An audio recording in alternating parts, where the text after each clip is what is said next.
Auzubillahi minasyaitonirrajim. Bismillahirrahmanirrahim. Assalamualaikum warahmatullahi wabarakatuh.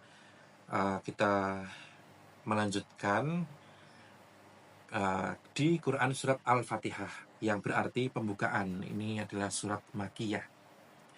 Pembukaan surat ini dinamai Al-Fatihah karena ia merupakan surat pertama yang ditulis di dalam Al-Quran.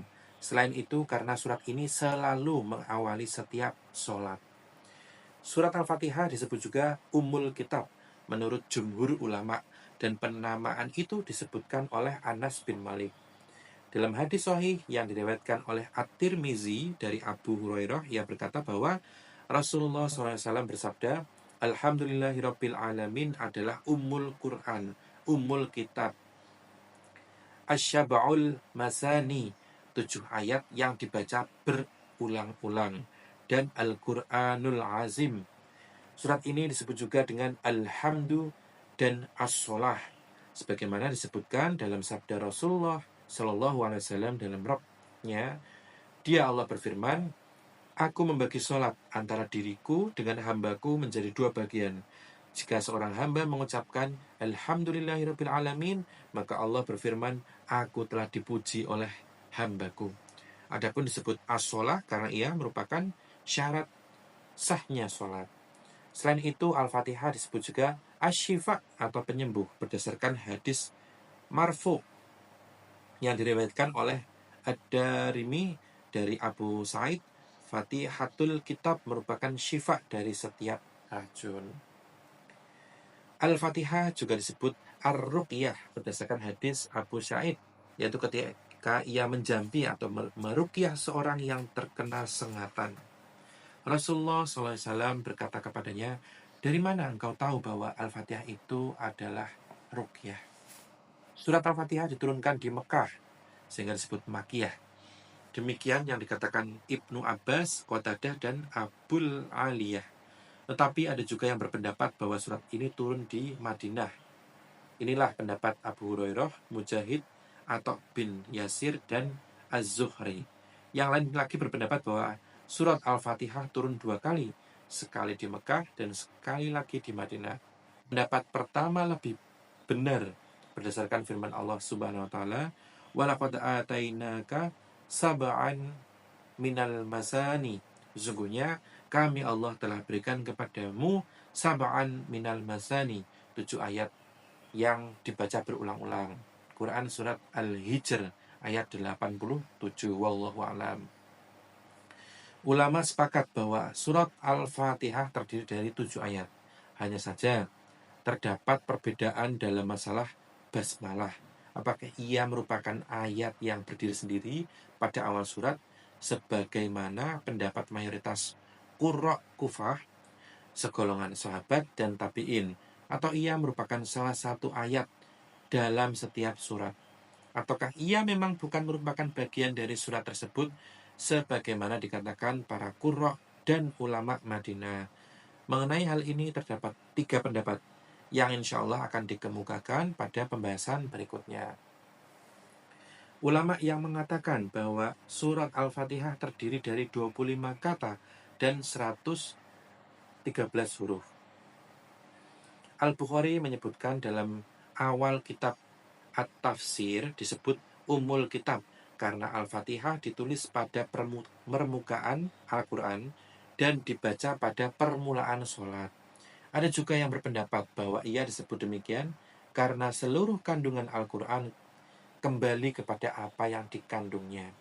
Ibnu Jarir mengatakan, orang Arab menyebut semua yang mencakup atau mendahului sesuatu jika ada hal-hal lain yang mengikutinya, dan ia sebagai pemuka yang meliputi hal-hal tersebut dengan nama atau ummu, misalnya al-ras, sebutan untuk kulit yang melapisi otak atau kepala.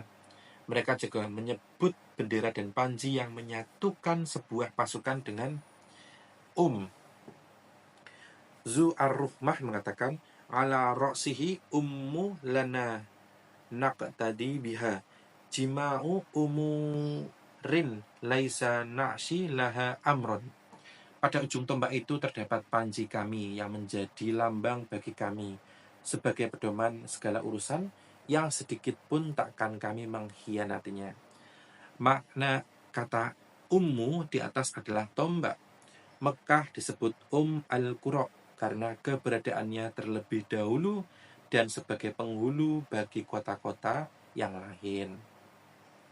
Ada juga yang berpendapat bahwa bumi dibentangkan darinya.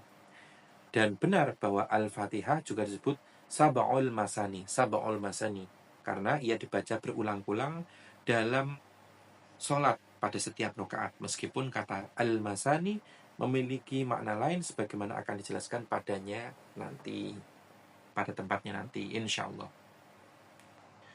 Kemudian keutamaan surat Al-Fatihah.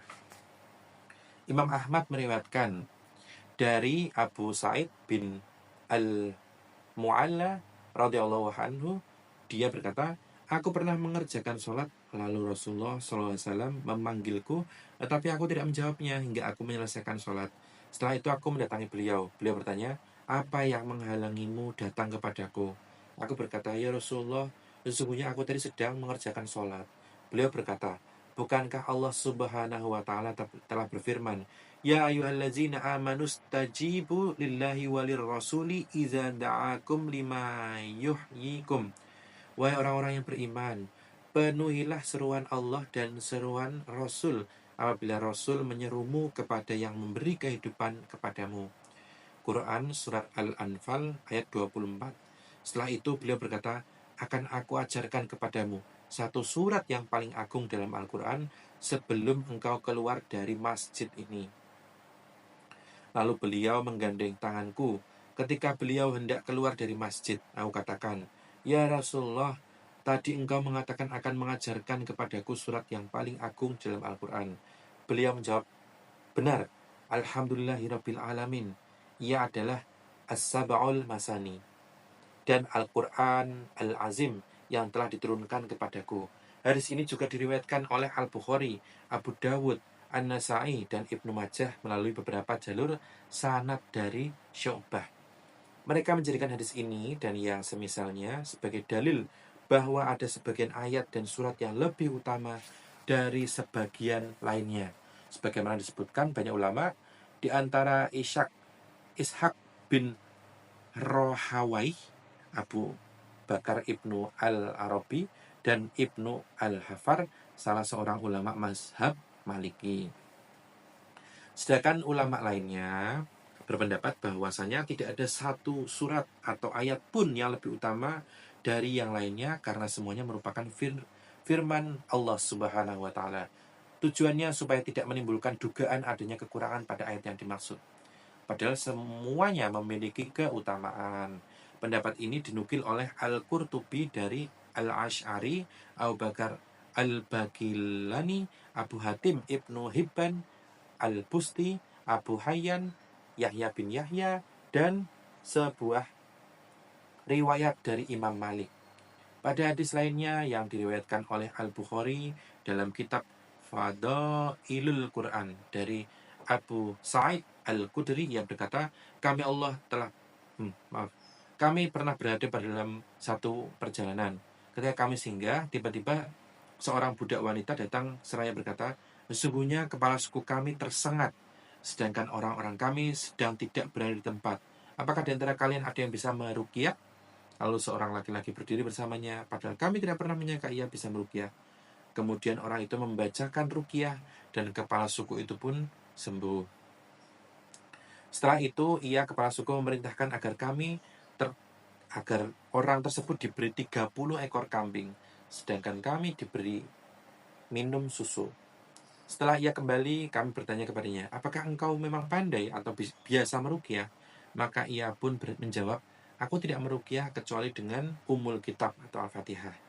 Jangan berbuat apapun sehingga kita datang dan bertanya kepada Rasulullah SAW, sahut kami. Sampai di Madinah, kami menceritakan hal itu kepada Nabi SAW. Maka beliau pun bersabda, dari mana dia tahu bahwa surat Al-Fatihah itu adalah ruqyah? Bagikanlah kambing-kambing itu dan berikanlah satu bagian kepadaku. Hadis tersebut juga diriwayatkan oleh Muslim dan Abu Dawud. Dalam hadis lainnya yang diriwayatkan oleh Muslim, dalam kitab Sahihnya, dan An-Nasai dari kitab Sunannya dari Ibnu Abbas yang berkata, ketika Rasulullah SAW sedang bersama malaikat Jibril, tiba-tiba Jibril mendengar suara dari atas. Maka Jibril mengarahkan pandangannya ke langit, seraya berkata, itu adalah suara dibukanya sebuah pintu di langit yang belum pernah terbuka sebelumnya. Ibnu Abbas melanjutkan, dari pintu itu turun malaikat dan kemudian menemui Nabi SAW seraya berkata, sampaikanlah berita gembira kepada umatmu mengenai 2 cahaya yang telah diberikan kepadamu dan belum pernah sama sekali diberikan kepada seorang nabi pun sebelum dirimu. Kedua cahaya itu adalah Fatihatul Kitab dan beberapa ayat terakhir surat Al-Baqarah. Tidaklah engkau membaca satu huruf saja darinya, melainkan engkau akan diberi pahala. Lafaz hadis ini berasal dari riwayat An-Nasai. Lafaz yang sama juga diriwayatkan Muslim. Beliau Muslim juga meriwayatkan hadis dari Abu Hurairah radhiyallahu anhu. Dari Nabi SAW beliau bersabda, man shalla sholatan lam taqra fiha bi ummil qur'ani fahiya khidajun salasan au ghairu tamamin. Barang siapa yang mengerjakan sholat tanpa membaca Ummul Quran, maka sholatnya itu tidak sempurna. Oke, demikian. Ini sampai halaman 9. Nanti kita lanjutkan lagi. Ini 9 pertengahan, nanti kita lanjutkan lagi di video selanjutnya. Alhamdulillahirrahmanirrahim. Assalamualaikum warahmatullahi wabarakatuh.